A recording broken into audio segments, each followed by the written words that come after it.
Hey everyone, and welcome to this explainer.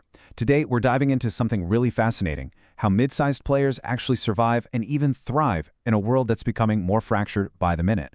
The global landscape is radically shifting right beneath our feet, and we're going to map out exactly how two very different players are navigating this high-stakes environment. You know that unipolar era where one superpower basically called all the shots? Yeah, that's completely over. We are officially in a period of intense great power competition. Welcome to the multipolar world. With multiple centers of gravity pulling in different directions, agility is literally everything. Middle powers can't just play follow the leader anymore, they have to be incredibly strategic so they don't get crushed between the larger tectonic plates. So here is our roadmap for today's explainer. First, we'll look at the multipolar game board. Then we'll examine Israel's tech power, followed by Somaliland's geographic checkmate. After that, we'll break down the art of strategic hedging, and finally, look at some future scenarios. All right, let's jump right into Section 1, the multipolar game board.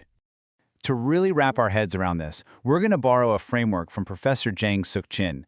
Think of geopolitics like a really complex, high-stakes, multiplayer card game. Every single military operation, diplomatic visit, or economic policy, it's a highly calculated move. The secret here is that you don't actually have to be the biggest player at the table, but you absolutely need to figure out how to play an unbeatable hand with the very specific cards you've been dealt. Moving on to Section 2, Israel's tech power. Let's look at Player 1, Israel. It is absolutely wild to see how much they've transformed their strategy over the decades. In the early years, their focus was purely on physical survival, conventional warfare, and territorial defense. But notice the big shift that kicks in around the 1990s. They deliberately moved away from relying just on military brawn to projecting power through cyber capabilities, intelligence, and AI. They basically rewrote their own role in the game. Israel's ultimate asymmetric advantage is its technological prowess. Look at this number. They invest a staggering 5.4% of their entire GDP right back into R&D. To put that into perspective, that's one of the highest rates anywhere on the planet. This intense, necessity-driven ecosystem created the startup nation. When other countries desperately need things like advanced cybersecurity or precision agriculture, they kind of have to knock on Israel's door. The tech literally becomes a geopolitical shield. And all that tech dominance, it translates directly into massive global integration. High-tech exports literally open diplomatic doors. We are talking about over $50 billion in annual trade with the EU alone, not to mention the explosive growth with Gulf states following recent normalization agreements. By making themselves indispensable, they lock in their seat at the table.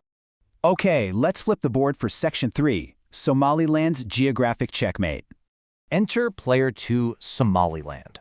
If Israel's wildcard is tech, Somaliland's is pure, unadulterated geography. They are sitting right at the crucial intersection of the Red Sea and the Gulf of Aden, overseeing maritime routes that handle 15% of all global trade. Combine that with the highly strategic Berbera port, completely untapped critical minerals, and offshore oil, that is a location global superpowers literally cannot afford to ignore. Now, this is maybe the craziest part of the whole story. Somaliland isn't even internationally recognized as an official state. Yet, since declaring independence back in 1991, they have quietly built a peaceful, de facto democracy. They've got their own currency, a functioning military that successfully repels terror groups, and peaceful elections.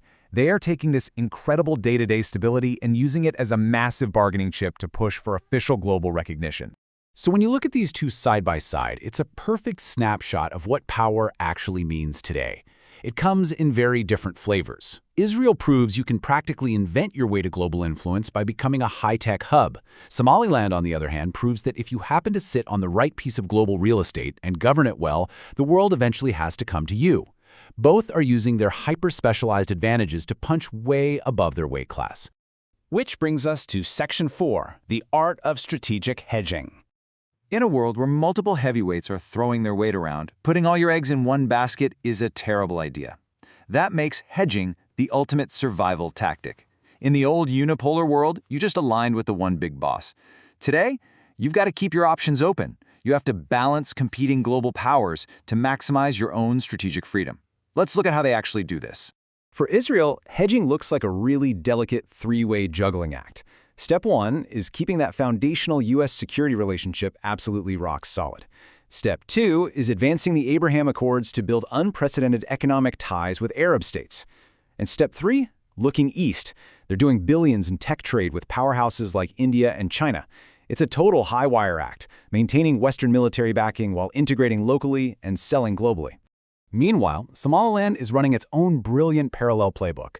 First up is that massive 2024 Memorandum of Understanding with Ethiopia. They're basically offering sea access to a huge landlocked neighbor in exchange for a major step toward international recognition.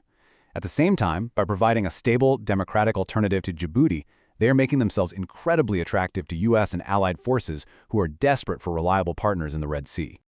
Finally, let's wrap things up with Section 5, Future Scenarios and Projections. Now, geopolitics doesn't exactly move in a straight line, right? Experts use scenario planning to map out overlapping, probabilistic futures to see where a regional power might actually end up between 2025 and 2035. And these paths depend entirely on how well these players manage those asymmetric advantages we've been talking about.